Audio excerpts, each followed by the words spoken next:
Greetings and salutations. How are we doing today?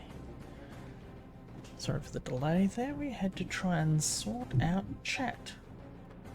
Since normally we're through Caster Labs, but apparently they are down today thanks to Oracle?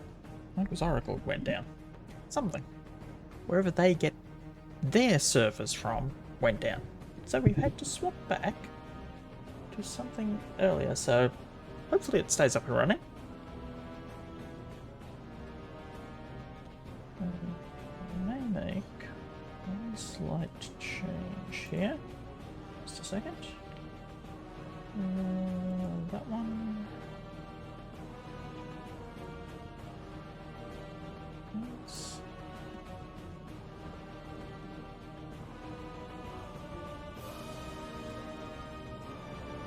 There we go. Hopefully that should keep working.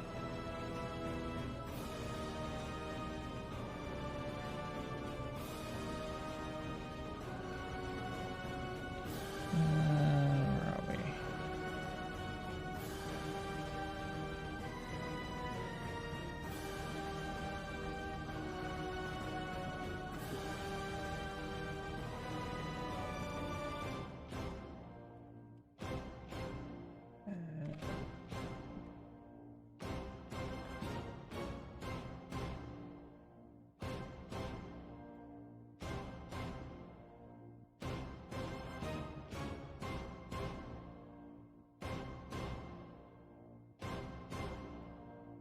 I don't know if this is going to work.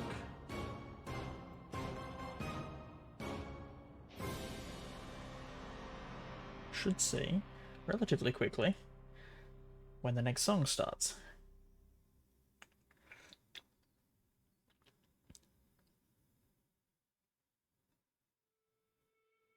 Is it working?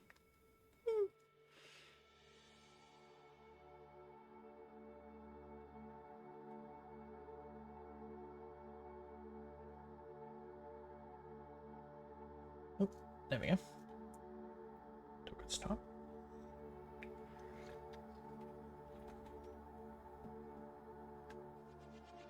Why is that not working?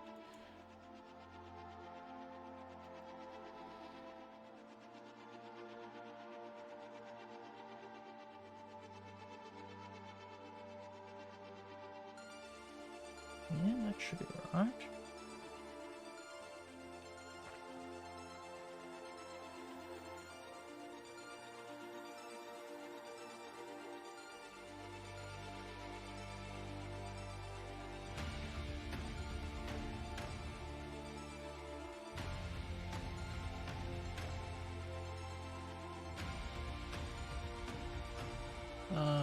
Don't tell me this is an earlier version.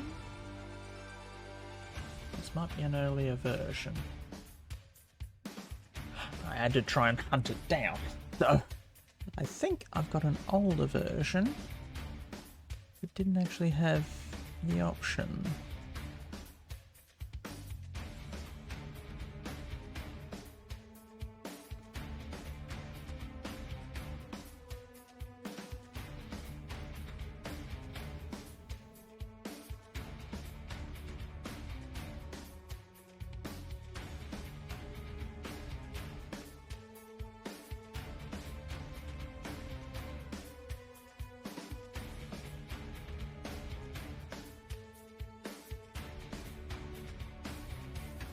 Yeah. Doesn't have the option for what I was looking for anyway. Oh well. But that should hopefully let me see and still fade out properly on there. So, fingers crossed this works. Okay, now, you may notice something new, aside from all the pheasants. We've got a lot of pheasants. Because they just keep laying eggs, and I just keep running around, picking up the eggs.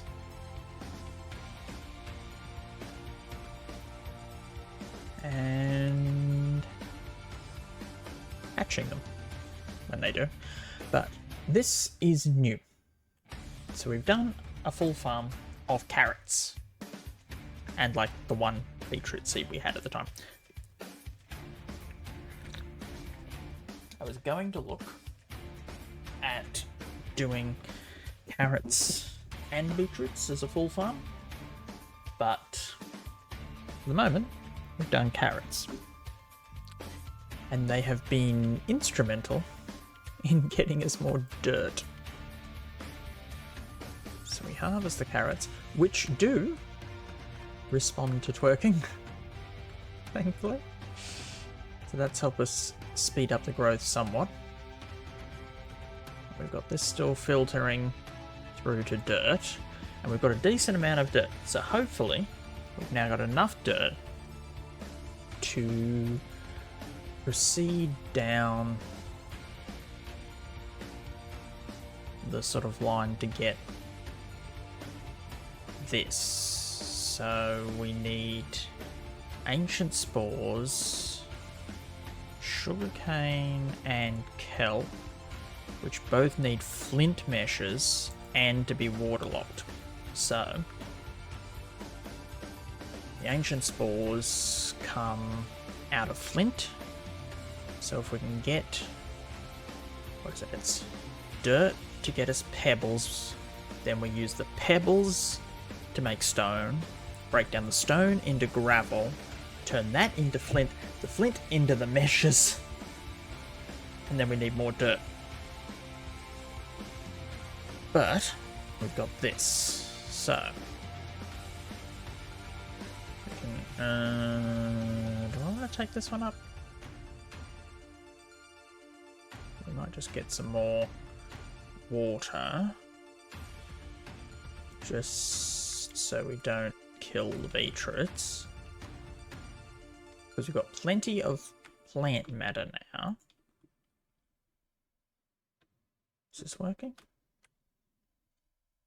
Yes. Yes, that is working. Good. I wasn't sure about that one.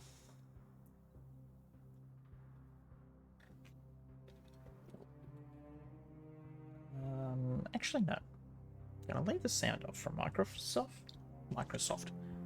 Minecraft, and keep with the music.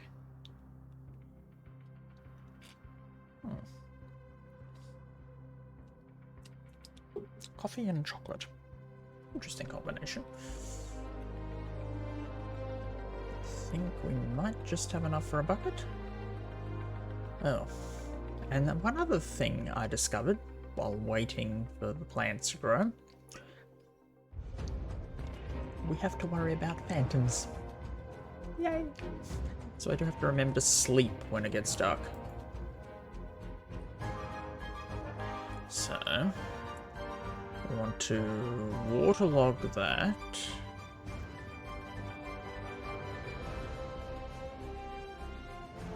No, that doesn't work. Oh, I think it was a case of it had to be... No, that does that. If I... So yeah, it said it had to be a waterlogged mesh.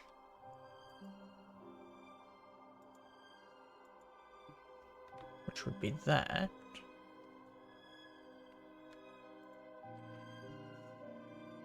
But you can't waterlog the mesh and use it. So I wonder if we have to have two of them, one waterlogged, one not, and then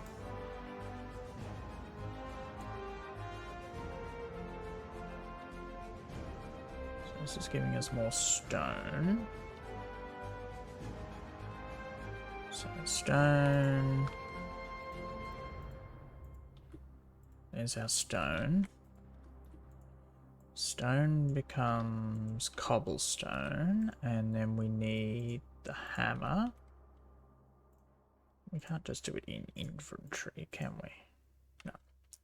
So we've got to actually put out the stone. 5, 6, 7, 8, 9. Turn that into gravel. The gravel becomes flint. That gives us 3. So we need at least another 3 to do another mesh.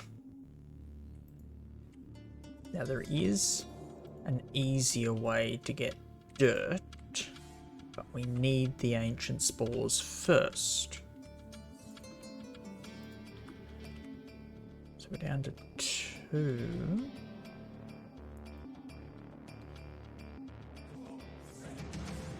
I think flint gives us ancient spores. Possibly. Ooh, we've got regular wheat seeds. Nice. I've been meaning to get regular wheat seeds. The beetroot seeds we can put back in there. But do the pheasants respond to seeds? No. No, they don't. And we can't pick them up. They don't respond to seeds. We have got a lot of pheasants. But the eggs apparently count like normal eggs. So you can use them in like cake and anywhere that a normal egg would work. Presumably these ones will as well.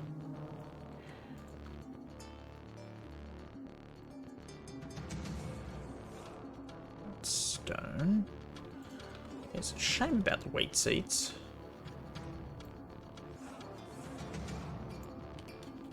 So, ooh, sweet berries. That to take. The beetroot can go up there because we've got beetroot. Stone of varying kinds. And then we want dirt. And plant those. Now we just want to make sure we don't touch them. Thinking of which, we are probably going to want to fence them off. We don't have much fences. Oh well. Hopefully the pheasants won't kill themselves on the thing. So more stone. We need another 9.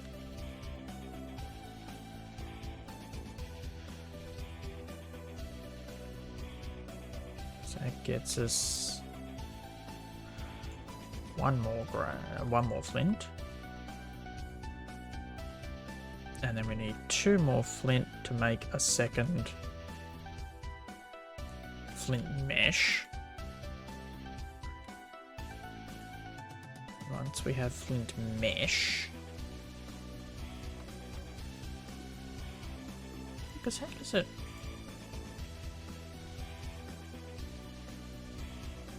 Because kelp. This one requires a waterlogged sieve.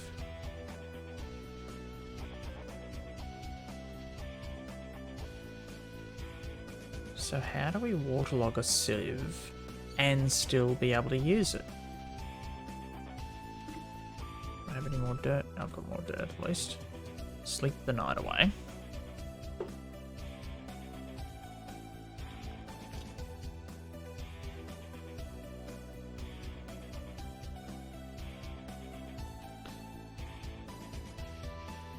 So theoretically there should be a way to waterlog that. If I pull this up, can I from the side maybe? Maybe it won't work from the top, but you might work from the side. No.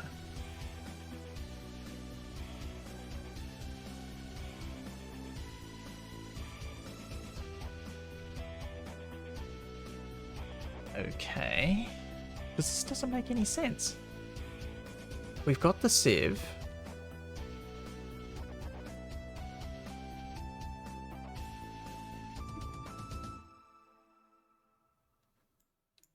No, that won't let us put it through.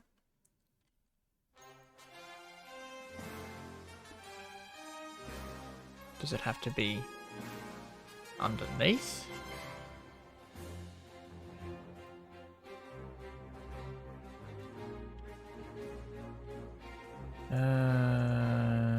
No, that looks like it gave it just regular. Do we have to start it, then waterlog it? Okay, because that's gonna let everything go out.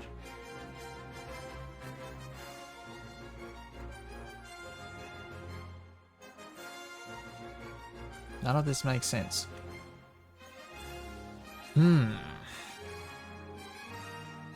Because we can waterlog the sieve. That's easy. We can't get it to work once it is. So, clearly we must be missing something.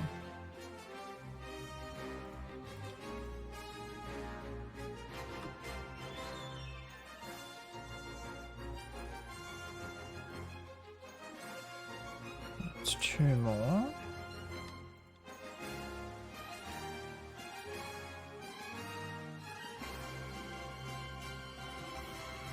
And we need another 2 more to finish it off. Because this will give us 1 more flint, which is 5. Yeah, I'm wondering if it has to be the waterlog 1 and load it through the other. Although that may not even work.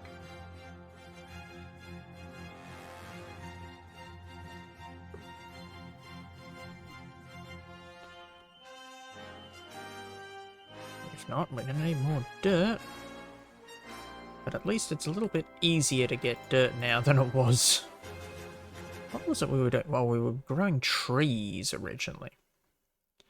And the trees take forever. These at least grow relatively quickly.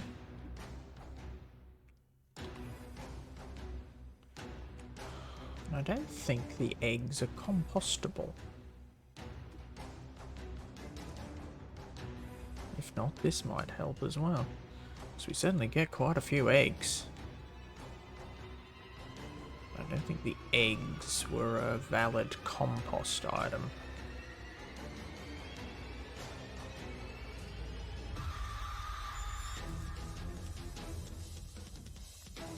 We put the eggs in. No.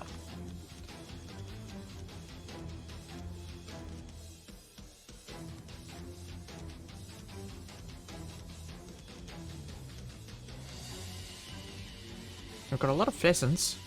I wonder if we kill the pheasants, they might count as compostable.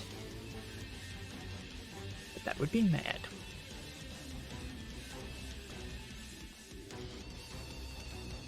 Okay. More dirt? More dirt. Because I only need 1 more flint, which means 2 more.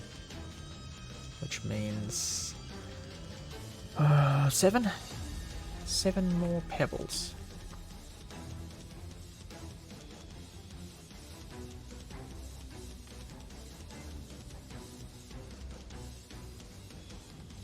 It's giving us a lot of saplings.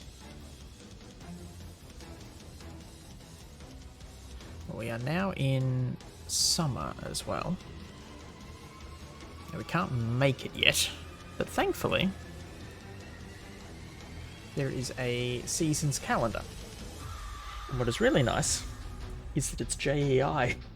Actually tells us what the season is. So we don't actually need the calendar. We can get it from there. Yes, we're starting to get lots of various saplings. There was something about jungle that we needed specifically.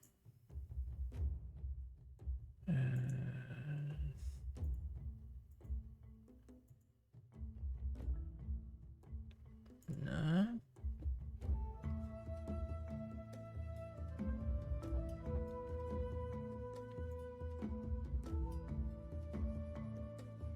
Ooh, that looks interesting. Toss into a nether portal. Okay, turns into a twisted sapling. Good to know. Does compost down to bone meal. But there was something that jungle would maybe. Or jungle leaves?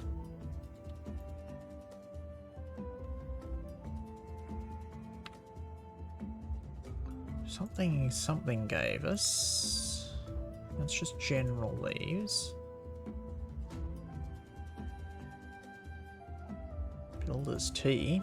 That's nice. Oh, bamboo. Bamboo was jungle leaves in either gold, emerald, or copper. So that gives us bamboo, which is also compostable. So, we have a jungle sapling. We are going to swap out one of our oaks for a jungle.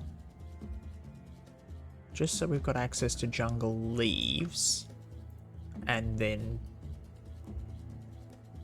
jungle wood will be necessary for cocoa beans and stuff, I think.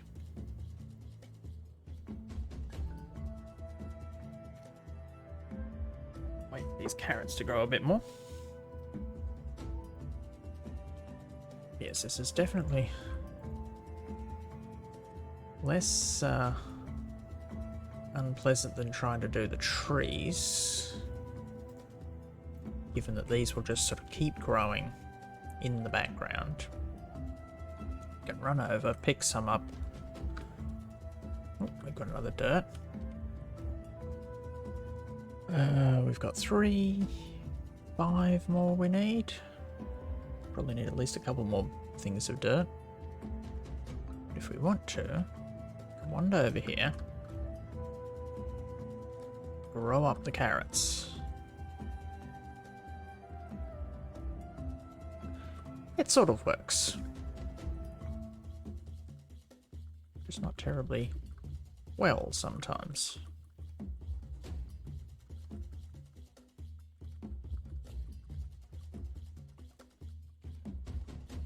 Must be some sort of random chance when you twerk. Like each time you crouch.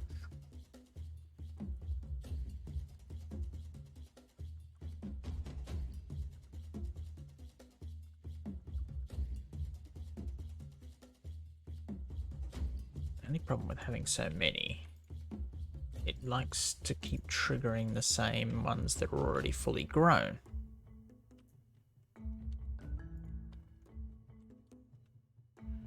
There we go.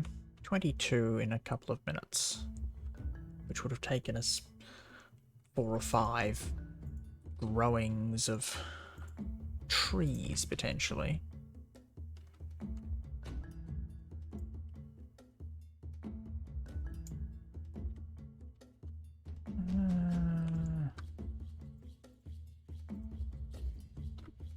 That kelp.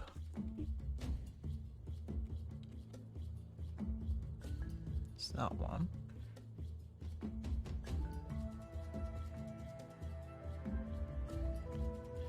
$81,000 units. Yeah, it has to be. Oh, that's why it's not working. Emerald, copper, or gold. What about the other one? Sugarcane. Sugarcane seeds, emerald, copper, gold. Copper's going to be our first one. Copper we do get from sieving. So copper dust or copper nuggets? No.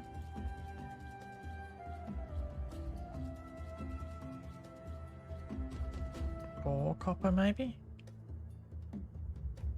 From raw copper pieces, which comes from sieving. Diamond, netherite, iron, flint. So flint does give us 10% chance of copper. and iron. And then that gives us the iron mesh. And the nether quartz... Nether quartz came from somewhere. Sieving soul sand. So yes, lots of sieving.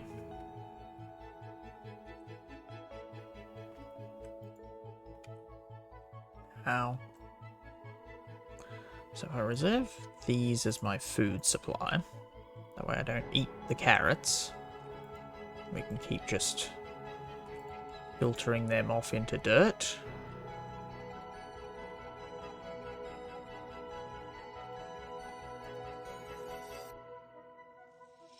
I like that I can sleep on the half slabs.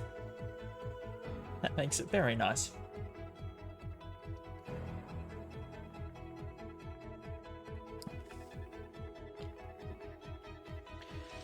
Okay, so we need a bit more dirt.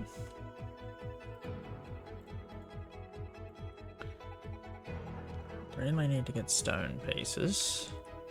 I don't know if the flint helps. But it does seem to be giving us trees, which is nice. Ooh, I think we might have enough. So that'll give us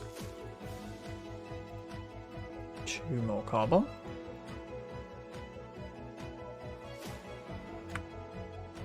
Which gives us 2 more gravel. Which gives us 1 more flint. Which means we can now that it doesn't actually matter anymore, we can now upgrade our flint mesh. So that gives us 2 flint meshes.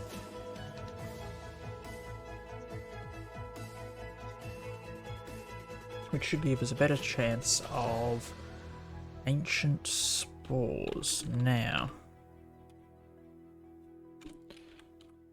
there's apparently an easy way to get dirt from witch water. Fluid interactions. Water plus witch water. How does this... Because the problem is it wants us to get past this to get into this. So you take your barrel full of water, click it with an ancient spore. We can do that as soon as we get the spore.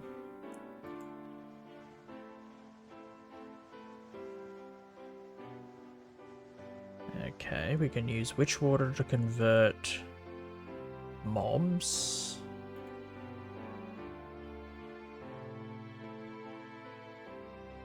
By using witch water and regular water in the configuration below. That doesn't help because it's not giving us the picture below. Yay!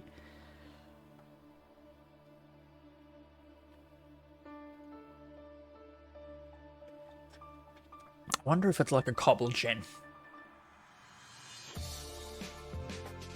You've got you treat the witch water like the lava. So it flows into a continuous stream of water and turns into dirt. Maybe? But we still don't have any ancient spores. This is going to be a witch water. We need that, which needs a flint mesh. And a 14 point... We'll just say 14%. So about half the chance of the sweet berries.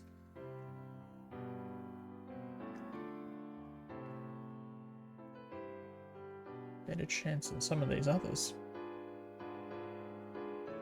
So it's, yeah. Sorry, worse chance than some of these others. So, we are going to be significantly taking time.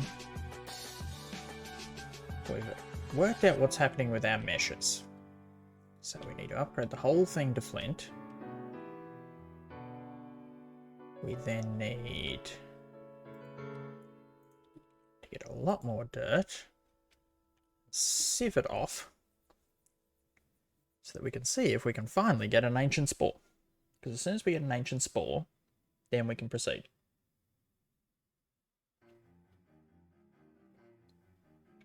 Everything else is predicated on that. Without an ancient spore, we can't do anything. And it looks like it's about 10 carrots to a bucket of water.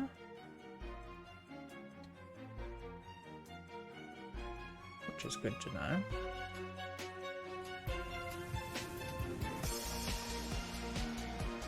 The oak logs don't count, do they? No. That would be nice. The oak logs won't work.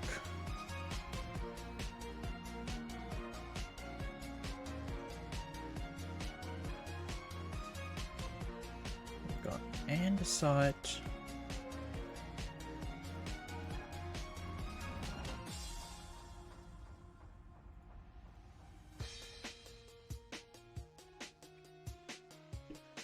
That one breaks down to crushed andesite, which breaks down to concrete powders. For those we need the iron meshes to start getting zinc and lead and things. So we are going to be doing a lot of sieving. Do we have an... Ah, it's all manual.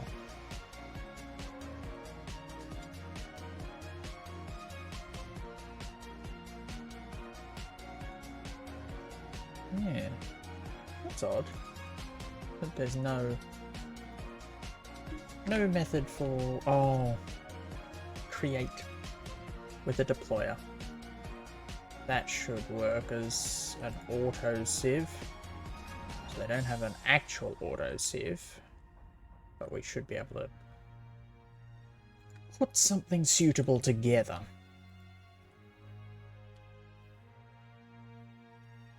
It is going to be a problem with the meshes, but I think I'd have to check if we get the deployer until it's only allowed to touch dirt. That might get around having the mesh.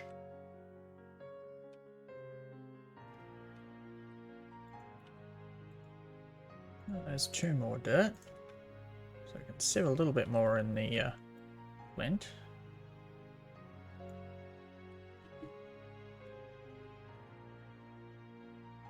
Saplings,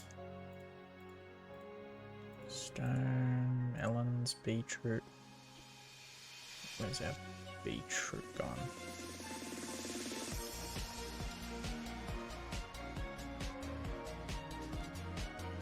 That up there.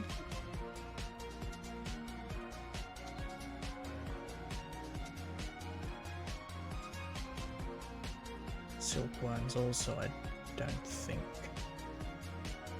meshed into dirt.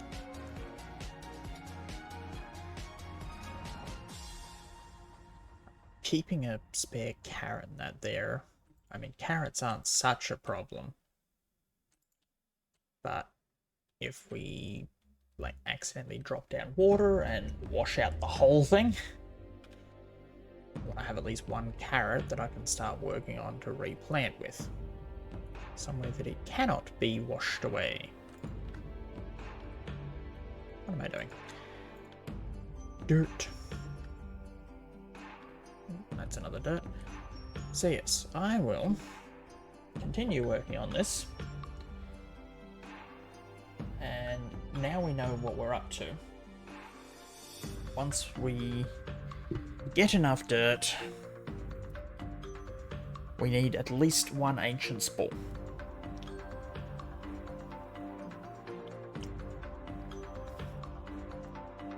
need to get a nice big chunk of dirt. We've gotten a reasonable chunk of dirt. I mean, I've got what, 81, I think, here. No, 80, because there's the one water source, and it's a 9x9. That's standard farm size.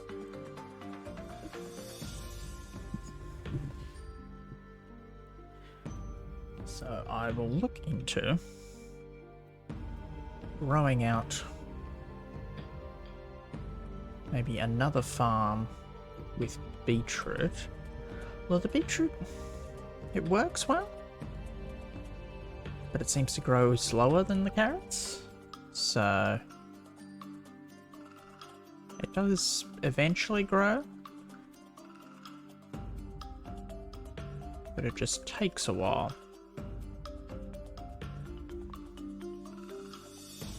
How about you? Can we get the jungle sapling to grow up?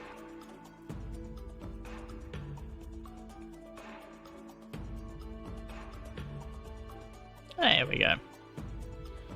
So now we've got jungle leaves. And that required sieving, but it required an iron mesh. So we can't actually do anything with it yet, but it is there and available. Ow.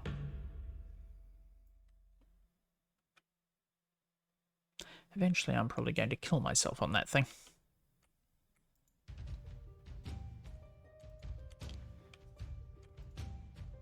So, well, if I look at what sort of progress we've got there, which is to say, some, but not a great deal.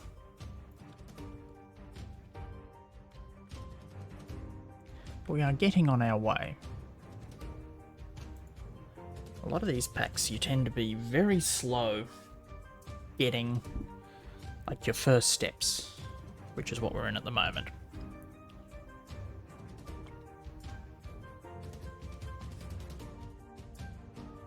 And then they speed up a bit once you start moving into automation and stuff, but at the moment we're doing everything by hand, and that just takes forever.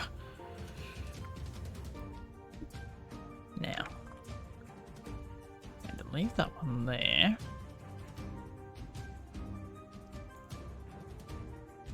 I want to pop over. So I'll pop over to Secret World in a minute. Have a look at this, which hopefully won't take too long to load. Wake up. Don't know why, but the Minecraft launcher has been taking forever to want to load. Now, is this going to work automatically? Or are we going to be difficult? We will find out.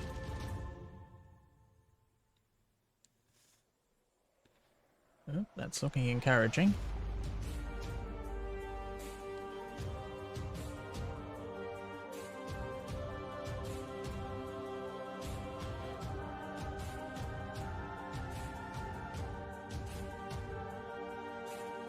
Now this one's takes a little bit longer to load than the other one.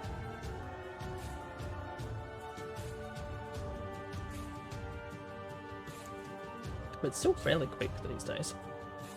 A lot faster than some of the big packs I've loaded in the past.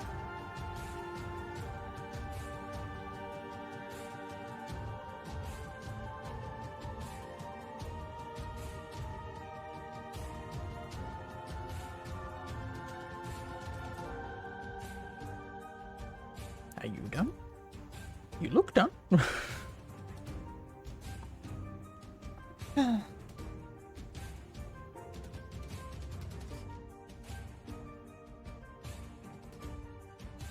He's eventually loading it. Yes, we'll pop over and... Oh, there we are. Now this one I've been doing quite a bit on this one.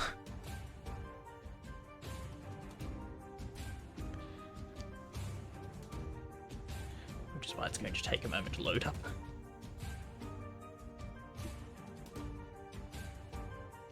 this is very much...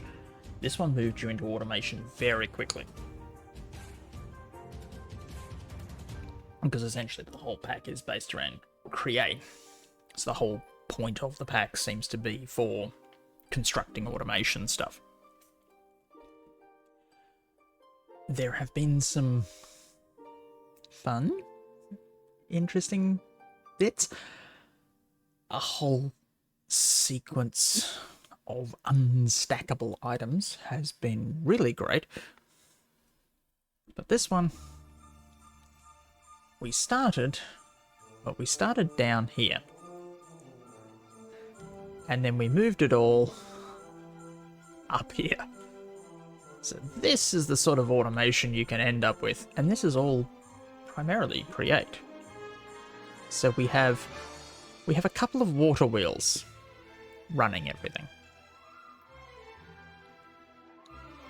Because everything at the moment is all feeding off one single line of power.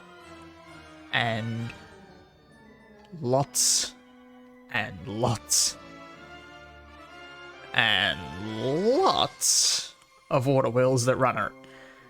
We do have a couple of windmills now, also feeding into that same power line. But, yes, we've got quite a lot of capacity on there. Oop. I don't normally stream this one, because this one takes a little bit more effort. But yes, we have everything upstairs. This is my little working area. But we have the farms. We have bamboo, which is being generated solely to create sticks. We have these guys, the hellbark trees, which are being sucked out to create lava. So the lava's so that's our source of lava. We've got this one, which is our general crops. So then there's this one, which is our big crop field. So we're using beetroot because we need a dye. So we're turning the beetroot into red dye, which means we don't have to worry about bone mealing plants and things. We have this one, which is doing flax. We don't use it very much, but that's a nice easy way of getting string, because flax goes straight to string. Where are we? So yeah, we get the flax, and it's just converted 1-to-1 straight into string. So that gives us string, which gives us wool and things, and we do use wool a little bit. This one is literally just generating coal, because we need coal to run him. Now he's off at the moment, because these are all very tightly controlled. So this is what it's generating, but it has to be heated to generate it.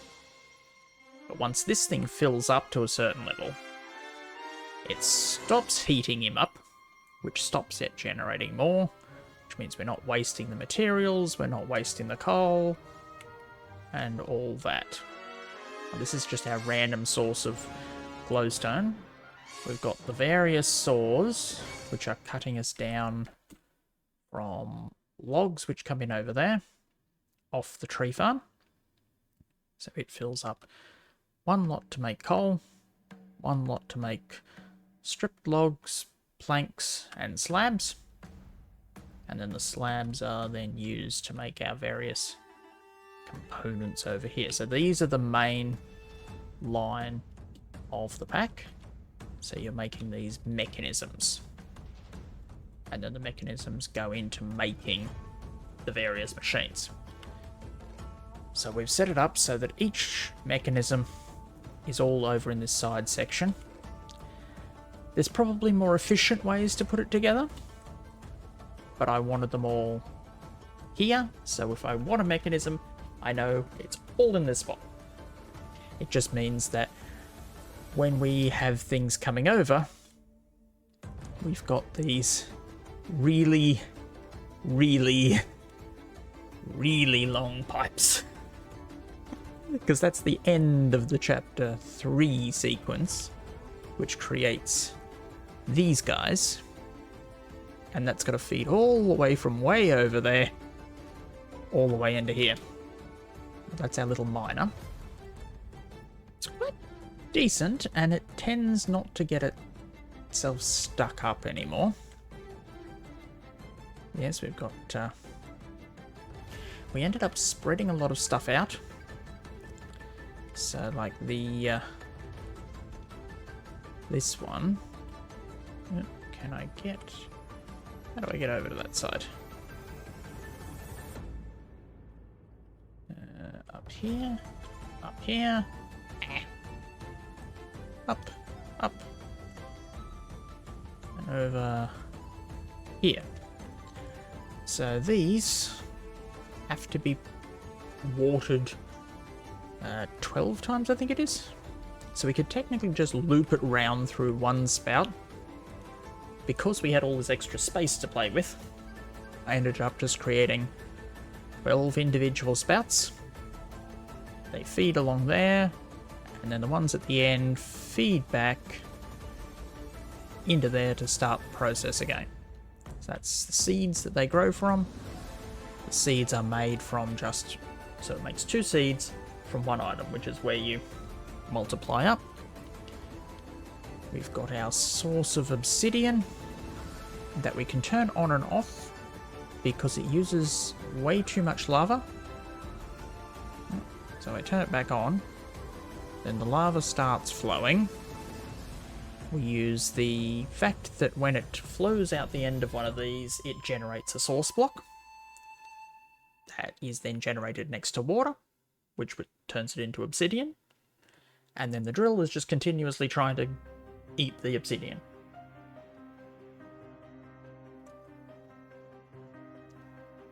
It's not exactly fast, but it still does go through lava faster than we're actually generating. So we need to get some more trees to generate lava fast enough to be able to run this continuously with everything else. There we go. So it breaks the obsidian. It's in a glass box, so it falls into the hopper, and the hopper feeds it into the chest. Well, drawer.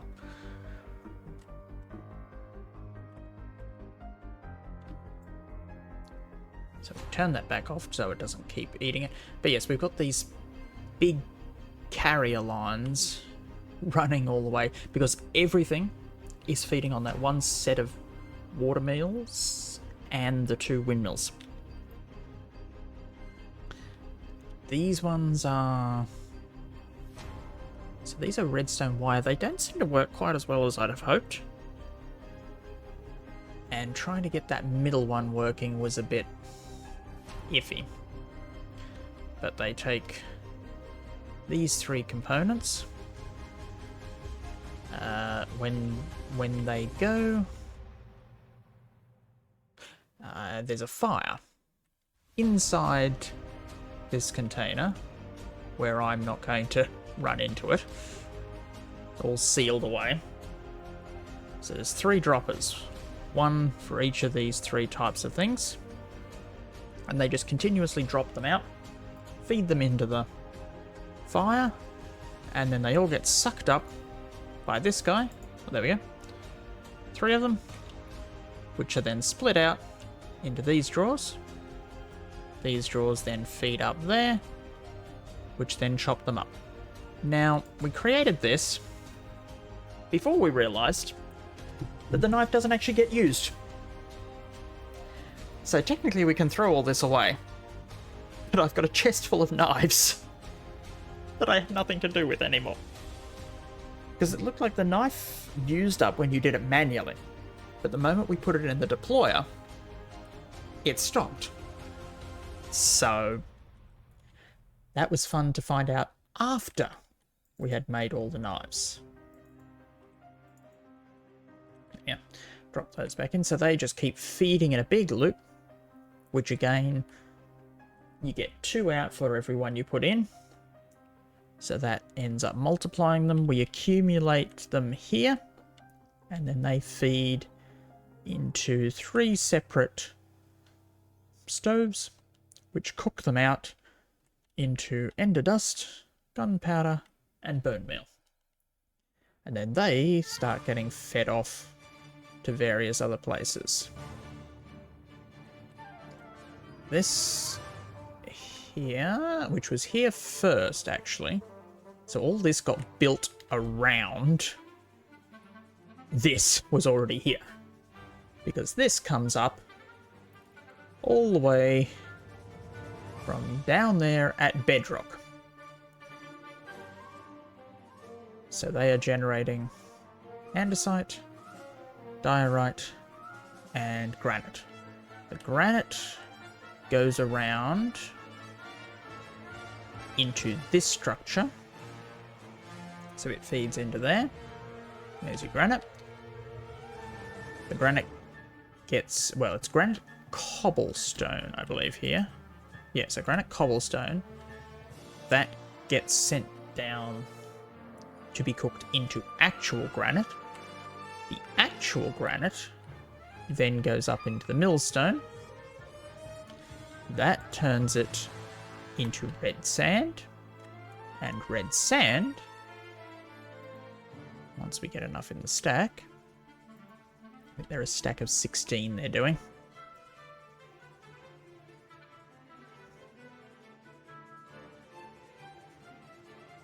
Maybe? There we go.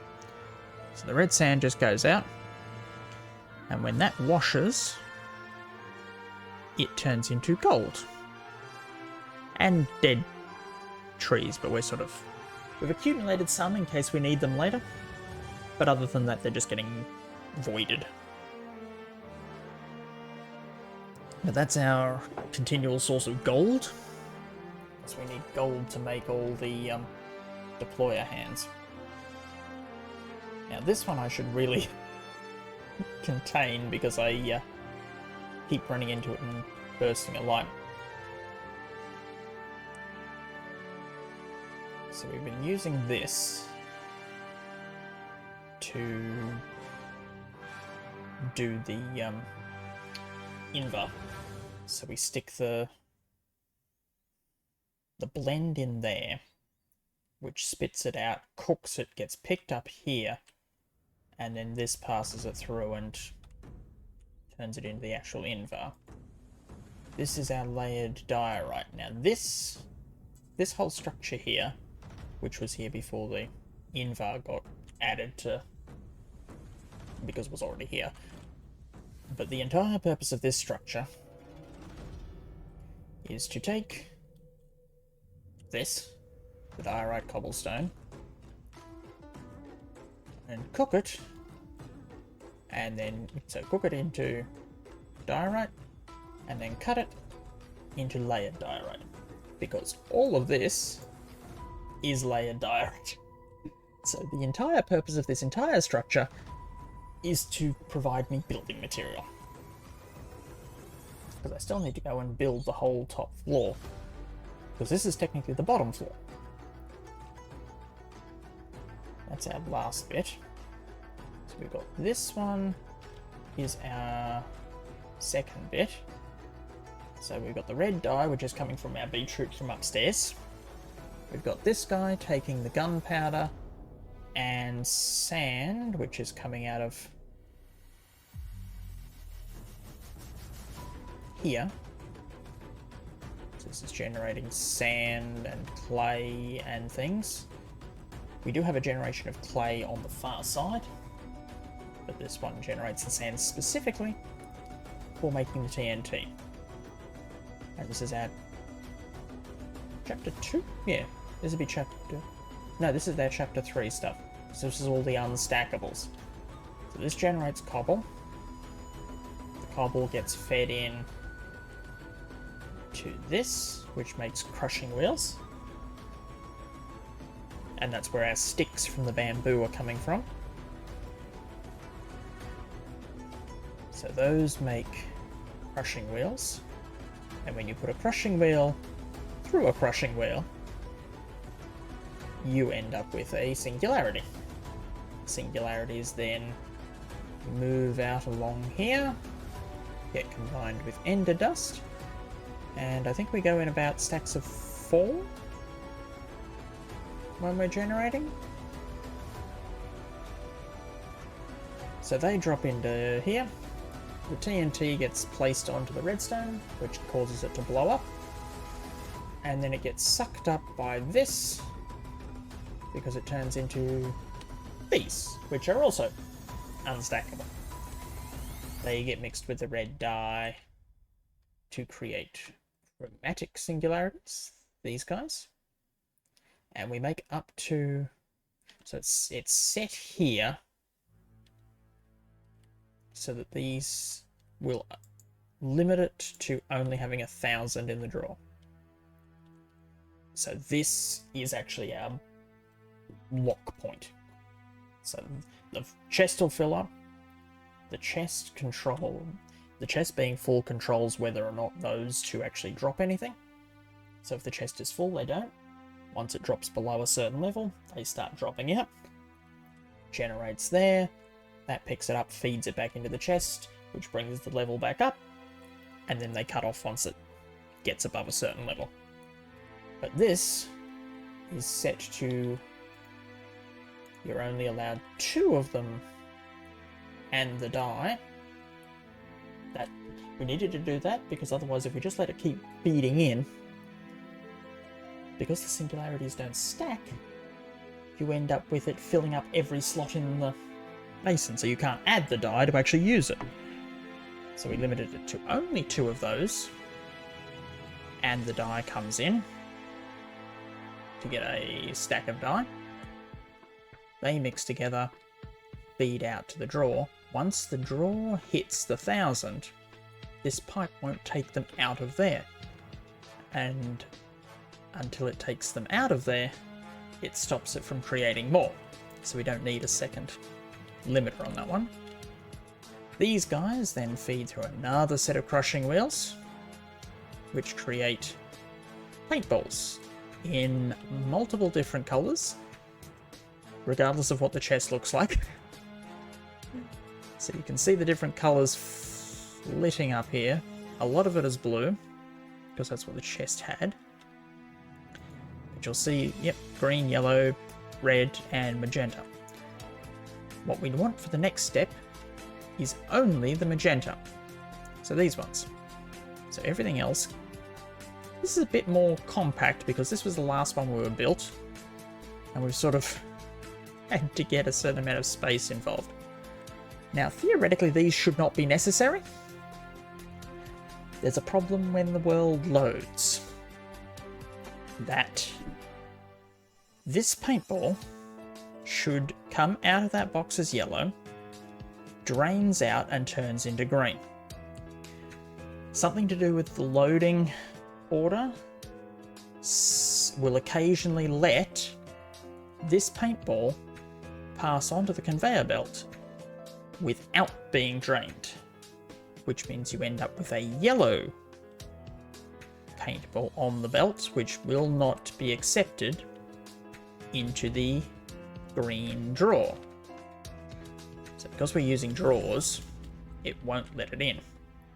But yes, red goes in the top, red becomes yellow, yellow becomes green, green becomes blue, and then blue becomes magenta, which is why we end up with so many blue locking up the chest, because once this one fills up, everything ends up as blue before it passes off to magenta. So this is just to trigger this dropper.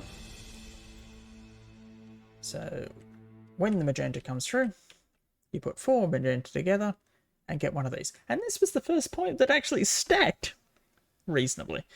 I mean, the paintballs stack in like ones. this will take 128. But we needed to put in an upgrade to get it to do that. Yeah, so they end up there. These ones stack in stacks of 16.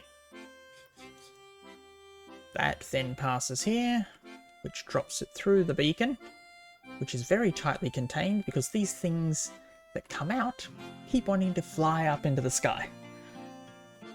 So we pick them up, close that off completely. There's glass on top of the beam, so it's just completely enclosed. And then that one gets fed into this little drawer. Nope, that's our switch. So that turns it on or off. So once it drops below 20% for this one, it moves up. And once it gets above 95%, it moves down. And one of them is redstone active, the other one's redstone inactive. And you can tell it which one you want to be the active and which one you want to be the inactive. That's what controls most of the various bits and pieces are set so that they, once things are full or once we've loaded up, then it stops trying to generate more. I always hit the springs. So these guys then get pressed into plates. The plates pass into here, which convert them into these guys, which then go all the way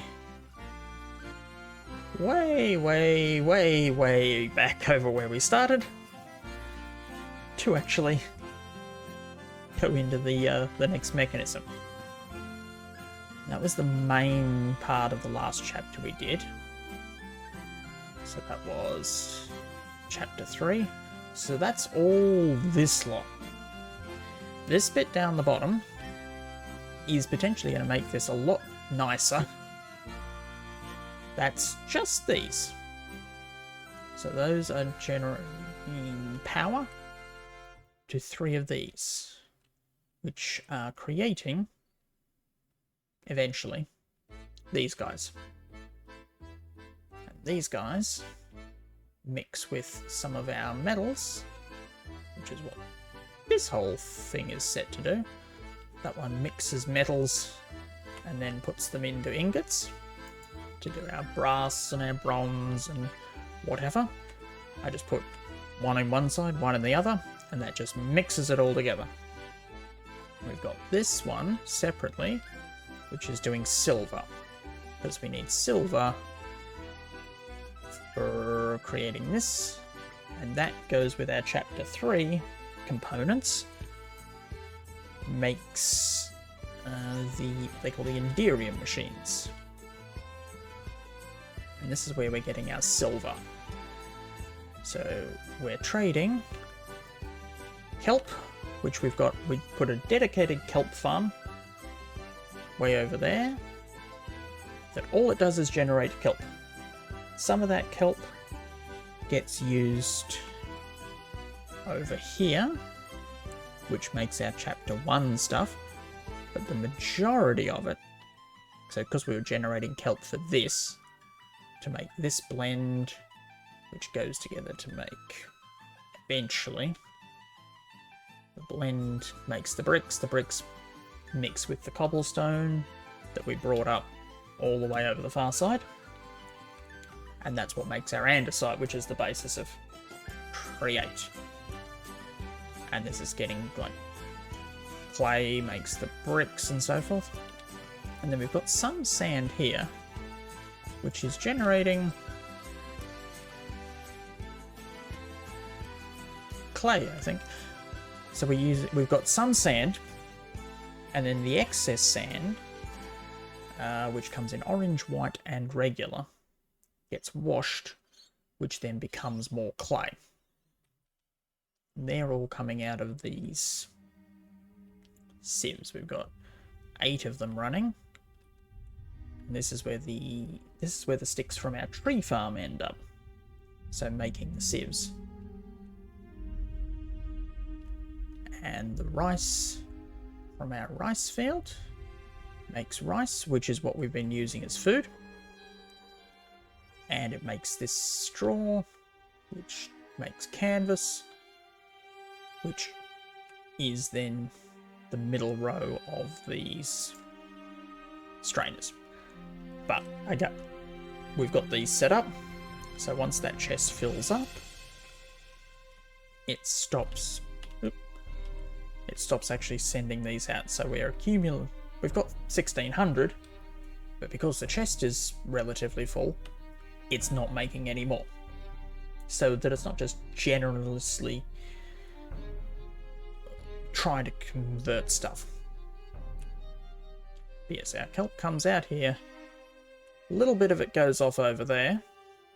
So it prefers to go over there, but once that fills up, which is most of the time, the rest of it feeds back all the way around into our trade station. And those big farms out the back, one of them generates beetroot because we need it for the red dye. The other ones generate onions, carrots, and potatoes. And those get compacted down here. Come on, give me a potato. Yep, and if you can see it in the second that it's up there, it generates crates of onions, carrots, and potatoes. They end up in, there we are, in this trade station, carrot crate. And each crate generates us silver. The silver partially goes into here to get converted into gold, and prefers to go over here. So yes, we've got quite a bit of silver that's just been generating itself automatically.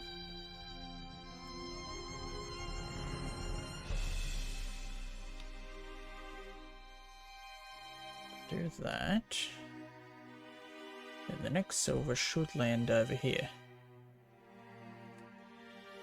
These are adjustable crates, so you can adjust how big they actually are.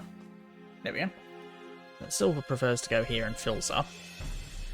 It comes out into the hopper, which then goes into the melter, which is being fed from our massive supply of lava, which comes from the trees. It melts. The lever there tells the spout to automatically feed it out. This then picks it up and sticks it in the chest. So it's set to only generate 256. That way we don't just use all the silver continuously, because we do need gold to buy these. So these are used in those machine lines upstairs, and these are the unbreakable versions. So we've only got one more of those, so we only technically need 7 more gold, and we've got 51. So we should have enough to do that one. But this is where all our metals come from. So the front run, there's another cobblestone generator up there, which turns into gravel, and in blocks of 16 that goes down there, which creates flint and iron. The back one is not as accessible as it was when I first put it together, but that back chest we stick in the ores that we get when we mine stuff. It goes up, converts it into the powdered version, which goes down there, and that then sorts into lead, copper, zinc, nickel, and there is some iron. That's what that backwards one is for.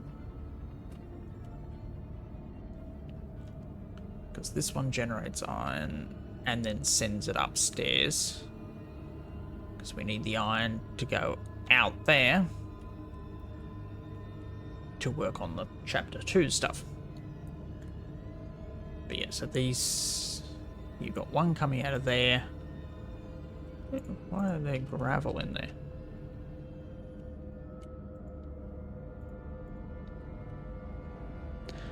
There's a problem with some of these when the world loads. If there's something on the belt, it seems to cause problems, which is why we've got the various the crates and things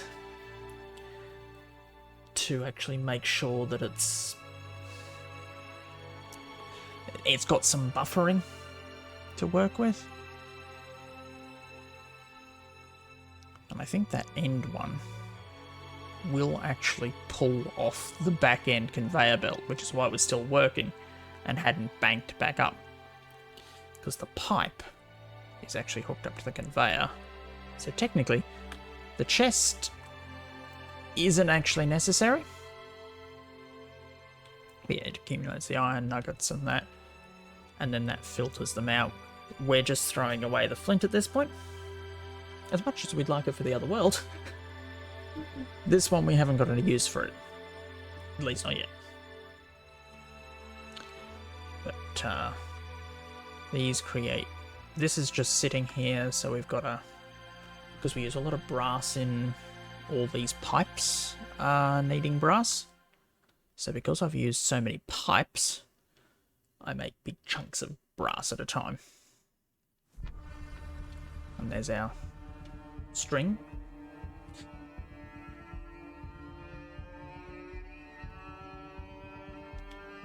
And this is our chapter 2 item. We're generating redstone, which is made out of, what is it?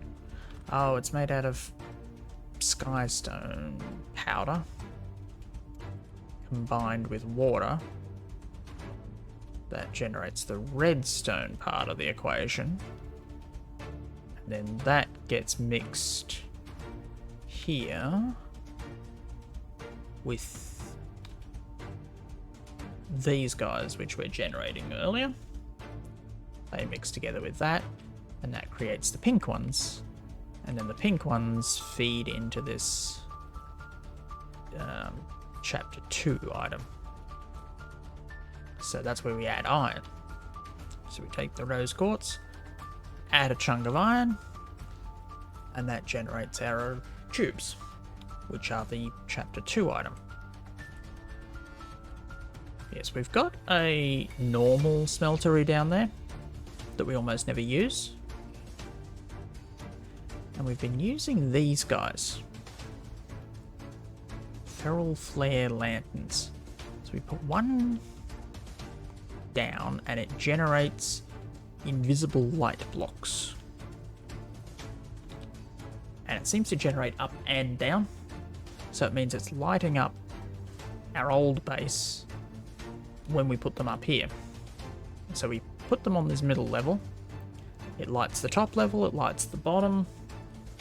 We don't have to worry about it. We're still thinking about enchanting. Yes, that's our source of iron. The iron nuggets come, well, iron ingots nowadays. And once it gets one feed of lava, and that generates the melted iron that the other section needs. Oop, that is open. Yeah, so that's quite a bit of bits and pieces, and there's a lot of these sort of random pipes from one side of the factory all the way to the other. This is where we get the andesite that goes all the way back to the first. So this one was actually in place before any of this was built, because the very first thing we needed was that cobblestone going over to the first machine. But it's there because that's where we were digging down to bedrock.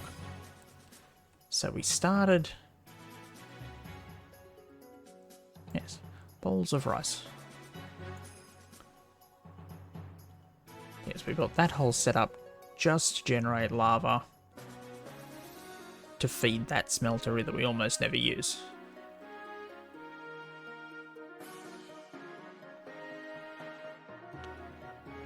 Yes, we started from here. This is where it used to be. So the first generation, like the first components we were making, we built down here and then broke it all apart and moved it up once it was automated. But it took it from all the way over here, all the way over to there where we're generating the trees.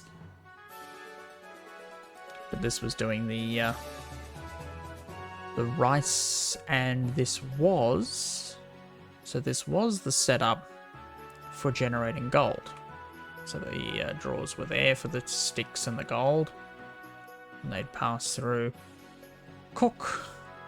They used to go through the mill there, drop onto here, and then the sand would get washed. But all this, we repurposed it all when we moved it down, because this is where all the stone was coming from until we got the machines that could generate it automatically.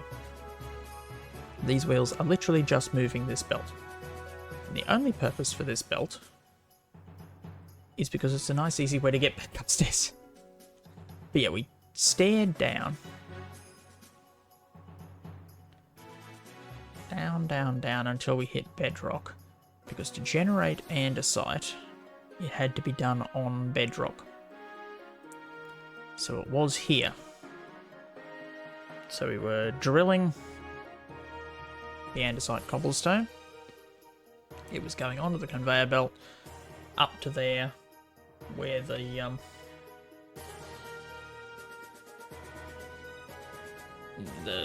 granite was being converted into gold, and the others were being that whole mix into andesite.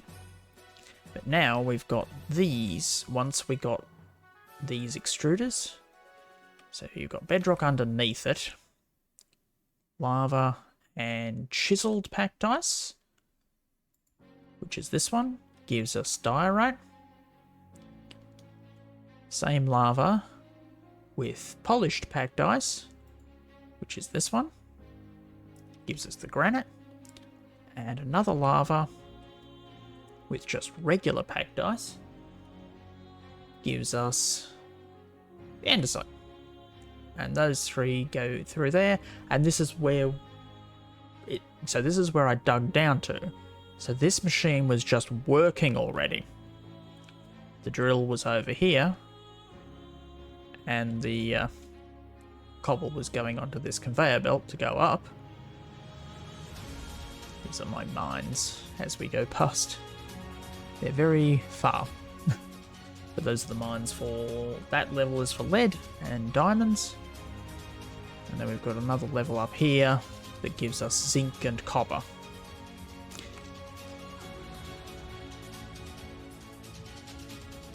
A bit further. Here. This is our zinc and copper level. But they go way, way into the distance. And this is the ones that have been mined with the machine. So you can see how much it digs out. And then it builds walls and stuff so that it doesn't get knocked off by lava and water and all sorts of things. And at the moment it's generating torches. I'm still working out a way to generate them like one every 8 maybe. So at the moment it's just generating a torch every time it moves. Which is a little bit wasteful, but less than being killed by things. But yeah, so because this was already running, and we had stone continuously going up here, feeding into the granite drawer which fed up there, we had the diorite one here, and we had the andesite one here, and then all this, that was our old kelp farm, and it was feeding into those various mixes, created the andesite that then got fed all the way over to the far side where the trees were. But because this was all running, we wanted to put the new generation for the stone where we had the old one. So then we had to... So that was where it came down to. So when we went to put the extruders in place to generate them more smooth, it ended up coming up here. So we had to build out a little row. So the factory has grown right out. But it was at that back level there. So we built a little row all the way up to here and just fed the stone along there and then all the way over to where we had the rest of it. We needed chapter 2 before we could create those extruders. So we had chapter 2 was built all the way along here, and that is the old chest that was taking those. So I've still got a spare chest of them floating in the air. Because by the time we'd moved everything else around, we had water wheels in here, driving some of this. More water wheels up here. And we had all our farming stuff was all coming through here. Yeah, it generates above, but I think it doesn't generate down this far.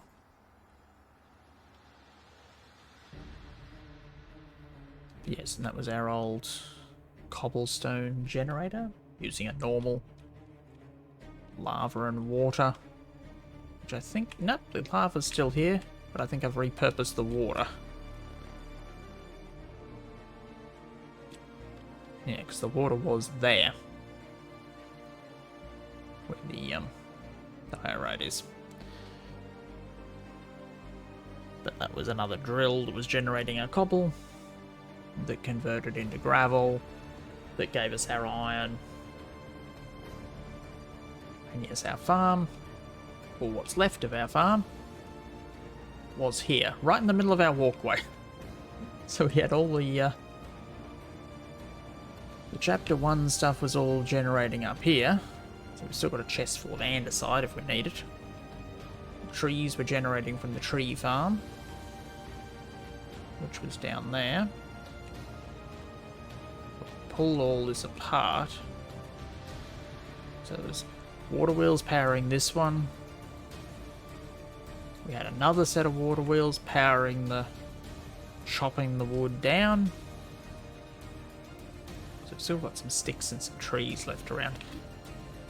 We've still got these water wheels, which are doing nothing but pulling sap out and pressing it into rubber. Because we don't need a lot of rubber. It's for some of the fluid stuff, but we don't do a lot with fluid. So we just keep the rubber aside, and when we need some, we grab it and cook it. We don't worry about leaving that on like a permanent autocraft setup. I may do eventually, but for the moment it's no real point to it. But yes, that's all. There was another press here that was moved up because we were doing like the copper plates and the brass plates and all sorts of things.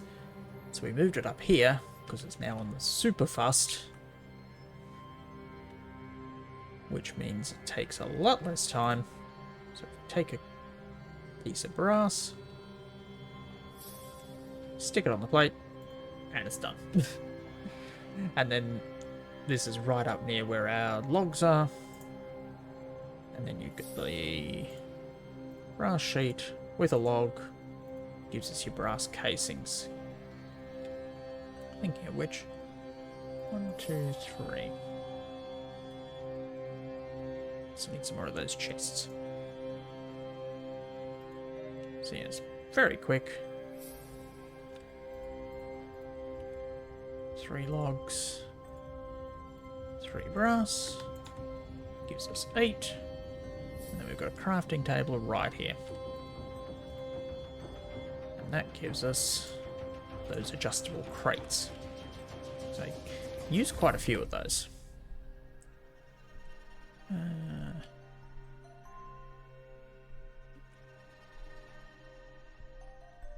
Yes, the only problem with these pipes is the low speed ones that we've got don't have any way of controlling. So there's a lot of buffering in various parts that are necessary because of using the pipes. So the pipes try and send it down. It fills up, but because there's more still being sent behind it, that hits the end, can't add it in, and bounces back. And the problem occurs when it bounces back and there's nowhere to put it. If there's nowhere to put it, it just spits it back out of the end of the pipe, which is a bit wasteful, and you end up with entities floating around on the floor, which isn't great. So a lot of the time we've got things here which are voiding, even though they're like almost permanently empty. And these ones, there is a second drawer, because occasionally I want to use them. And if you notice here, they don't stay around long enough for us to use. So we've got a second drawer that actually fills up first, so that if I want carrots, I've got carrots to use. And these were the generators running the Enderium stuff there until we got this one, which is actually taking carrots now. So we've got one generator running off carrots. We've got one generator running off gold or silver? Gold. So this is why we're continuing to generate gold coins, and we don't want to eat them up entirely into silver, because we're actually using those gold coins to run this guy, which is powering all of this. So this is a bit of a... this one's a bit of a maze there still. But we're at the point where we might be able to start clearing some of that up, because the Enderium machines are the ones we get to use to make ender chests and ender tanks. They're a bit expensive, but it means all these pipes halfway across the room can be replaced by a pair of ender chests. So you pump it into one, pump it out of the same color coding at the other end, and you don't need all the massive pipe in the middle. So that's the next one on the agenda, is to clean up a lot of these massive pipes so that we're using the ender chests instead.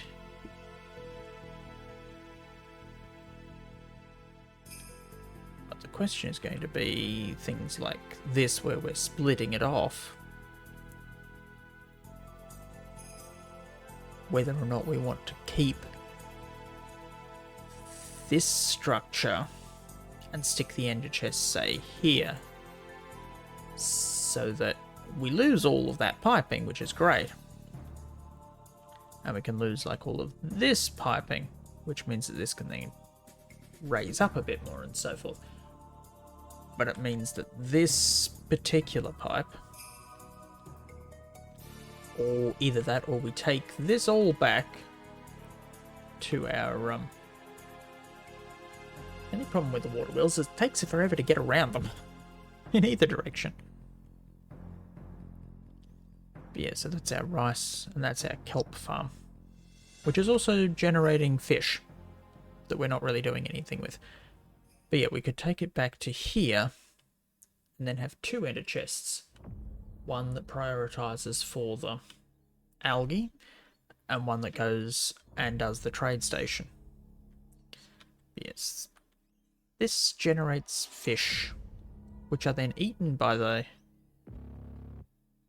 harvester, but we're not really doing anything with that. Yes, you can see there's no real way to get through. So you just got to go around one end or the other. And bamboo is not strictly required. We had to try and work something out with the bamboo because we were aware that we were going to need a lot more sticks. And this does work mostly. Because there's no way to collect the bamboo. Normally with the create stuff, if you cut it off at the ground, it should collect automatically. And then we could pass it through. For some reason, bamboo doesn't count. So we can't just cut it off, have it collect, and then plant a new bamboo behind it. The only way we could get it to work was to cut it one above the ground so that we don't have to worry about the planting side, and it just cuts and drops. So we have another of the accumulators, which is sucking it up. But their range isn't quite as big as our field. So that's why you end up with these sort of bits that are floating outside.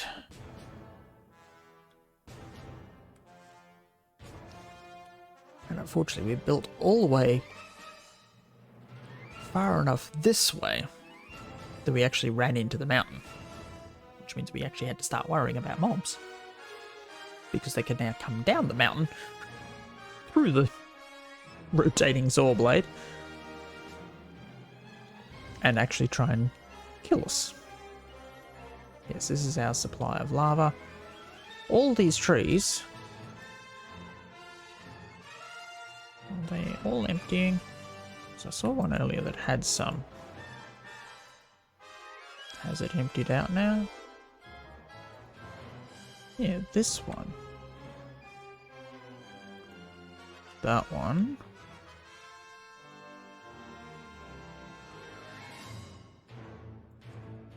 That one.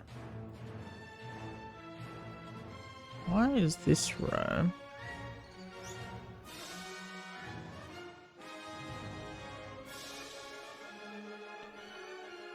Because that's pumping out. So all these keep filling up. Means we're not really using them.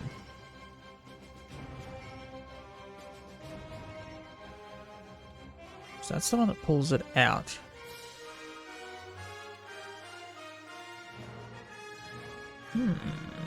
Interesting. I think it was when we added this one. I pull that one out.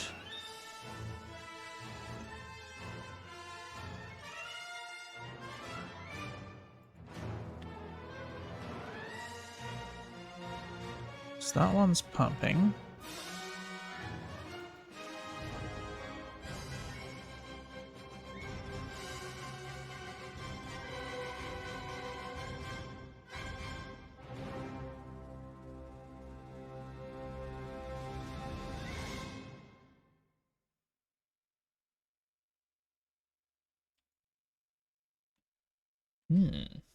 Interesting.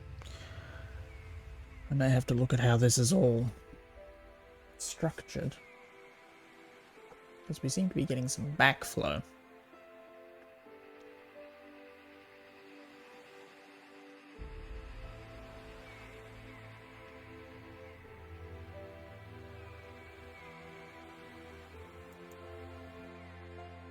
It's not actually filling that one up at least. All these back ends are full of lava. We don't want that because it means that essentially these sides are not generating lava and being used, they are just accumulating lava.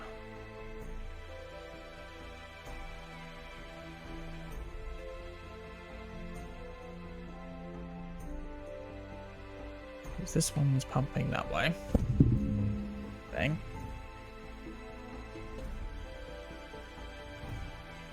Because that was necessary, because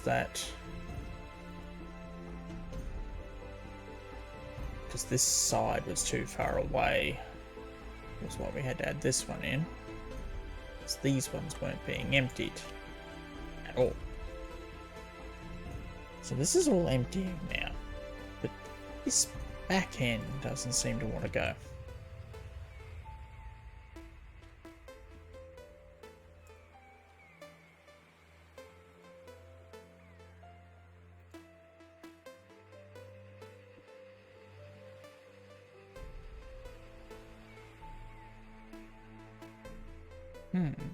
Did that work better? Because it was attached there. Nope, that's going down. That one isn't.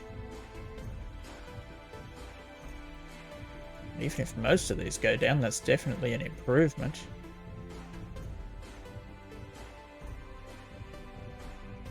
That one's going down. That one isn't. That one's going down. That one isn't. That one isn't. That one isn't. That one isn't. That one isn't. That one is.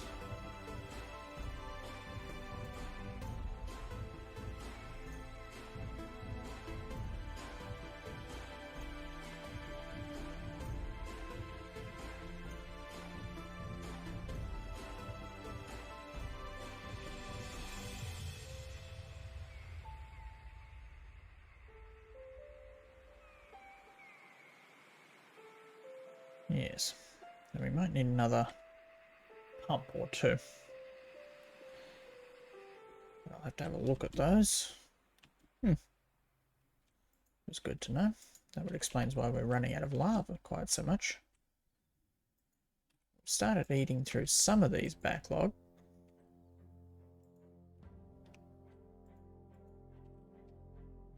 Which is definitely a plus. Yeah, there's no point in it generating lava if it's not going to pump it out.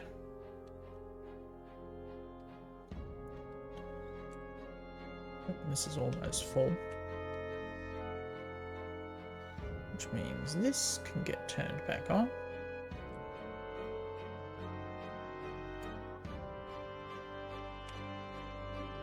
Yeah, the problem with that is that it's going through it, even as slow as it is, it was going through it faster than it was generating.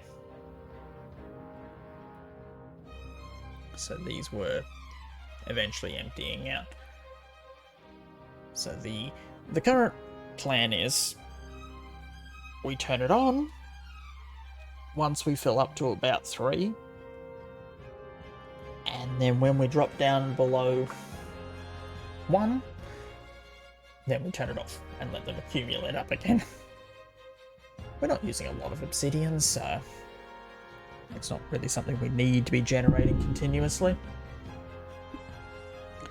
So, I'm going to grab another cup of tea, and I will pop back over to Secret World. Back soon, guys.